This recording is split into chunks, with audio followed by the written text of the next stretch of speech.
Next up, conditions. Imagine that you have a very simple onboarding journey. And in this journey, you want to hire someone.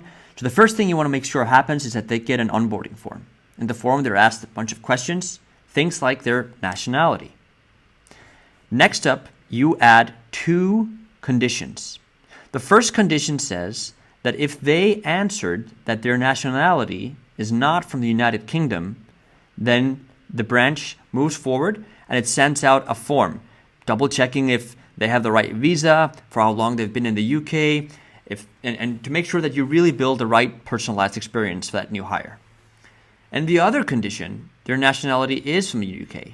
And then you might want to have a different journey moving forward, adding the actions that take place.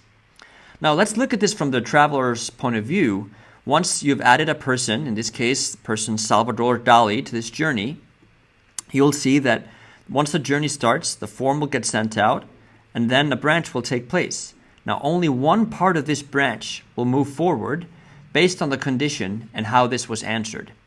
Conditions work best when you match them together with other actions. Actions like forms with different options and questions, actions like wait commands, and various types of conditions that can be applied to build truly immersive experiences.